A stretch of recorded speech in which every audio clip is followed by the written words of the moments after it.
Honourable members, Srimati Sule ji. Thank you, ma'am. I stand here on behalf of the Nationalist Congress Party SP to speak on the coastal shipping bill. So as mentioned by my earlier colleagues, that India has had a history of maritime trade and a strong naval fleet for generations. Be it Chhatrapati Shivaji Maharaj, be it the Chola dynasty, be it the Pandyan dynasty. These are several dynasties which initially, whenever history is written about the maritime boards and the trade, these are huge contributions which actually made our global trade much closer and effective. While this happened in India's history, then came modern India under the leadership of Pandit Jawaharlal Nehru. And then Maharashtra has a long coastal route, as you say, which is connected to other states in the south. And in our long coastal line that we have, we in Maharashtra had the JNPT, which is one of the finest ports in India. We have Port Trust, which is a very old but a very effective port in Maharashtra, in Mumbai. And we have the new Vadhavan port, which is coming in Maharashtra, which we discussed just last week. I appreciate the efforts of the Honourable Minister, but I have noticed that every week he comes up with one bill. I request him that if he brings a large consolidated bill of making effective changes in his ministry, it will make a larger impact on this maritime trade that this government is trying to bring in. I would like to make a few suggestions to the Honourable Minister and ask him a few questions for clarification of the industry as well. That there was a 1838 and a 1958 Vessels Act, which talked about regulation, safety, security, pollution, prevention. Now, while he is covering all these points and consolidating several of these issues every week in his mantralaya, in his department, I request him that he should even make sure that every fisherman, because we just debated a lot of fishery, dairy, allied businesses and agriculture today. So the fishermen have to be protected and looked after every time we do any kind of this endeavor. My colleague sitting here from the DMK, I know how much they suffer every time. When some fisherman by default goes across the border, he has no clue, there are really no borders there. And how they are caught, punished. So I think while we have policies for port and maritime trade, we must be very, very sensitive to the fishermen of this country, which are very critical part of an economy of this country as well. They do participate in the growth of this country. Just because they don't have a loud voice, that doesn't mean, or they don't create crores of infrastructure, that doesn't mean they don't deserve a voice in this house that we are standing on. I would like to ask them a few questions which we need to seek clarification, ma'am. Streamlining of licensing in these procedures. I appreciate the efforts of the government to bringing the foreign and the Indian vessels together on the same thing. But while you are bringing this great introduction by using technology, I would like to ask that will there be a license which will be approvals or rejections in a timeline manner?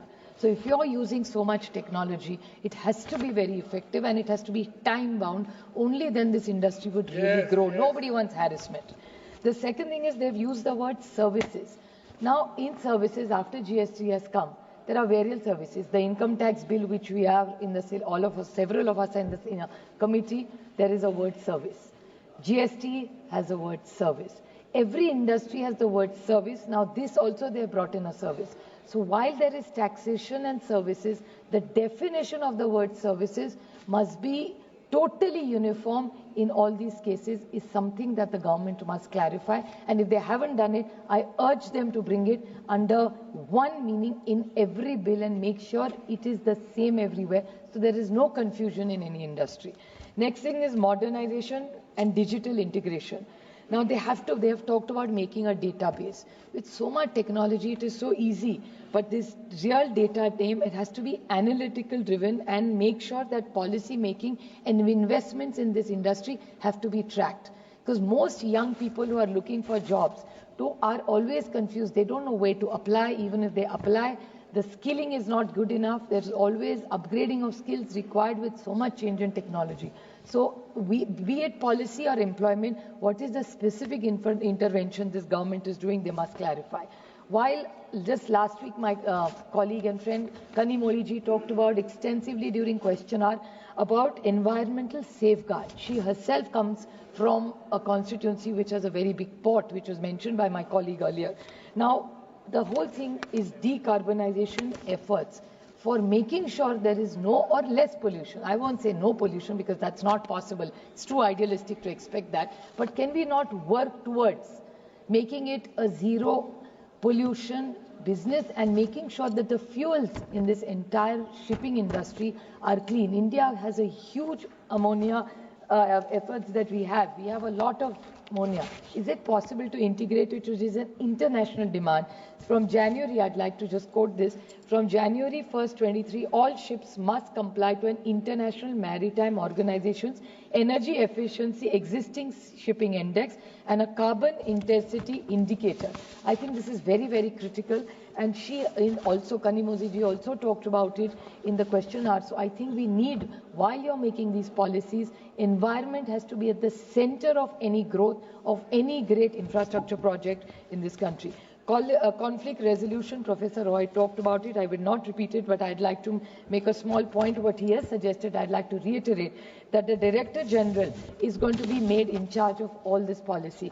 Will it be too much consolidation of power in one place? So I'd like to reiterate what Professor Roy has said, that please rethink it. It's not that we don't mistrust anybody, but to consolidate energy in one place may not be the idealistic situation in any business for that matter. The other small point is that ease of doing business. This government constantly talks about ease of doing business. So they have used the word penalties, restrictions. These are not words anybody likes in a growing economy anywhere in the world. So I urge them, like we have made in other laws, that you either give them a first warning, second warning and third warning, or even a case which my colleague Krishna, I may not have agreed with his entire speech, but I do value the intervention that he made, that if there is an industry which is suffering and if somebody has a penalty and for 9 months somebody who has really not done anything wrong has to suffer, the business suffers, and not only the business or the owner suffers, thousands of stakeholders of that company suffer who are very poor and hardworking and honest citizens of the state. So while you are talking about penalties and ease of doing business, I think this government must focus. Don't put fear in. Even in taxation, I spoke in my finance bill, don't put fear in the industry. Investors are honest. Indians by nature are honest. So don't threaten them or bring fear, be it income tax, be it in GST. We don't want tax terrorism or any policy to scare investors. If you are making policies, make them people friendly. Show people that you have faith in them, and Indians will deliver superior results and make sure it's India's growing economy which they want from the fifth to the third to the first. We are very happy if they reach by 47, 57 or whichever year they want to go into. But these are all idealistic things on paper. I think they need to walk the talk for making sure that they are good in ease of doing business.